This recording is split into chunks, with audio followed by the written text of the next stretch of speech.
لو أنزلنا هذا القرآن على جبل لرأيته خاشعا متصدعا من خشية الله وتلك الأمثال نضربها للناس لعلهم يتفكرون.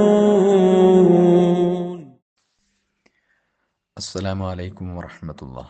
بسم الله الرحمن الرحيم. اللهم صل على മുഹമ്മദ് وعلى آل മുഹമ്മദ്.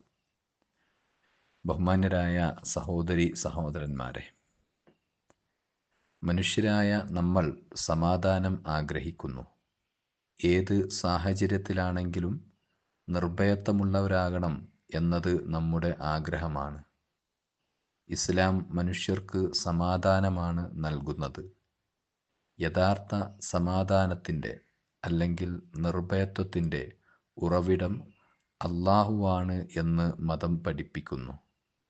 നാം ആവർത്തിക്കാറുള്ള മന്ത്രവും അതുതന്നെയാണ്. അല്ലാഹുമ്മ അന്തസ്സലാം വ മിൻകസ്സലാം വ ഇലൈക യർജിഉസ്സലാം. ഏകദൈവ വിശ്വാസമാണ് ഇസ്ലാം നൽകുന്ന ഏറ്റവും അടിസ്ഥാനപരമായ സമാധാനം.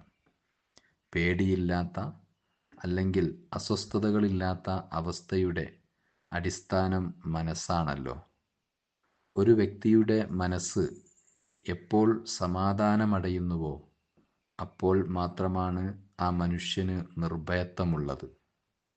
തൻ്റെ ജീവിതവും ജീവിത സാഹചര്യങ്ങളും തനിക്ക് ലഭിച്ചിട്ടുള്ള അനുഗ്രഹങ്ങളും എല്ലാത്തിൻ്റെയും ഉടമ അല്ലാഹുവാണ് എന്നും അല്ലാഹുവിന് മാത്രമേ എന്നെ രക്ഷിക്കുവാനും മറ്റും കഴിയുകയുള്ളൂ എന്നും അവൻ വിധിച്ചതിനെ തടയുവാനും അവൻ തടഞ്ഞതിനെ നൽകുവാനും മറ്റാർക്കും സാധ്യമല്ല എന്നുമുള്ള ഉറച്ച ബോധ്യമാണ് മനസ്സിനെ പിടിച്ചു നിർത്തുന്നതും അതിന് നിർഭയത്വം നൽകുന്നതും.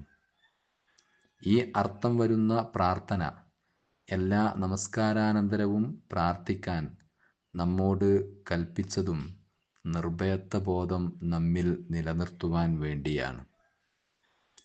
അയ്യുൽ ഫരീഖൈനി അഹഖു ബിൽ അംന്, നിങ്ങളിൽ ഏത് വിഭാഗമാണ് നിർഭയത്വത്തിന് ഏറ്റവും അർഹരായിട്ടുള്ളത് എന്ന ഇബ്രാഹിം നബി അലൈഹിസ്സലാമയുടെ ബഹുദൈവ ആരാധകരോടുള്ള ചോദ്യത്തിലൂടെ സമാധാനത്തിൻ്റെ അടിസ്ഥാന വഴിയെ ഒന്നുകൂടി ധൈര്യപ്പെടുത്തുകയാണ് അല്ലാഹു.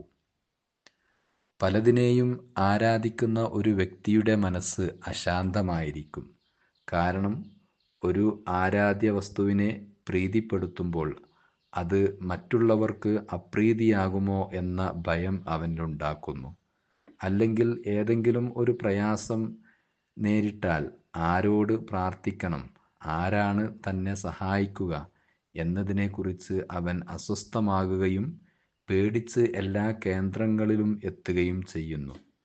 ഇവിടെയാണ് അല്ലാഹുവിൽ യാതൊന്നിനെയും പങ്കു ചേർക്കാതിരിക്കുന്നവർക്കാണ് യഥാർത്ഥ നിർഭയത്വം എന്ന ഖുർആൻ വചനം നമുക്ക് ശക്തിയും ധൈര്യവും പകരുന്നത്. പരലോകബോധമാണ് ജീവിത സമാധാനത്തിൻ്റെ മറ്റൊരു ഘടകമായി മതം പഠിപ്പിക്കുന്നത്. ദുനിയാവിലുള്ള തൻ്റെ ജീവിതം നശ്വരമാണ് എന്നും മരണത്തോടുകൂടി തുടങ്ങുന്നതാണ് അനശ്വര ജീവിതം എന്ന ബോധം ജീവിതത്തിലെ എല്ലാത്തിനെയും ക്ഷമിക്കുവാനും സഹിക്കുവാനും അവനെ പര്യാപ്തമാക്കുന്നു. പ്രതിസന്ധികളിൽ സഹനം അവലംബിക്കുക എന്നത് സമാധാന ജീവിതത്തിന് അനിവാര്യമാണ്. പരലോക ജീവിതത്തിലെ വിജയവും അവിടുത്തെ അനുഗ്രഹങ്ങളെയും കുറിച്ചുള്ള ചിന്ത മനുഷ്യന് പ്രതീക്ഷയും സഹനം ശീലമാക്കാനുള്ള പ്രചോദനവും നൽകുന്നു. ഭൂമിയിൽ പരസ്പരം നീതിയും നന്മയും സഹവർത്തിത്വവും നിലനിർത്തുക എന്നതാണ് സമാധാന പൂർത്തീകരണത്തിൻ്റെ മറ്റൊരു ഘടകമായി ഖുർആൻ പരിചയപ്പെടുത്തുന്നത്.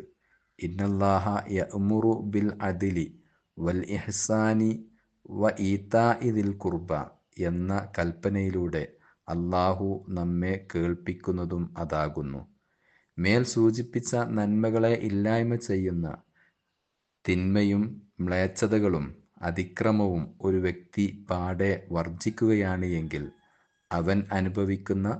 അവനിലൂടെ മറ്റുള്ളവർ അനുഭവിക്കുന്ന സമാധാനത്തിൻ്റെ മാറ്റ് വർദ്ധിക്കുകയും ചെയ്യും. ഉള്ളതിൽ തൃപ്തിപ്പെടുക, ലഭിക്കാത്തത് ആഗ്രഹിക്കാതിരിക്കുക എന്നുള്ളതും സമാധാന ജീവിതത്തിന് അനിവാര്യമാണ്.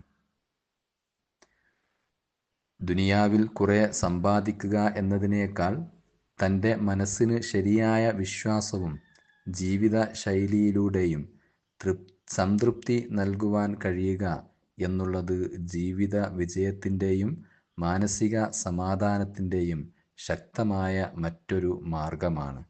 ഭൗതിക വിഭവങ്ങളുടെ ആധിക്യമല്ല സമ്പന്നത, മനസ്സിൻ്റെ ധന്യതയാണ് യഥാർത്ഥ സമ്പന്നത എന്ന പ്രവാചക അധ്യാപനം നമുക്ക് പ്രചോദനമായി തീരേണ്ടതുണ്ട്. അള്ളാഹു നമ്മെ അനുഗ്രഹിക്കുമാറാകട്ടെ.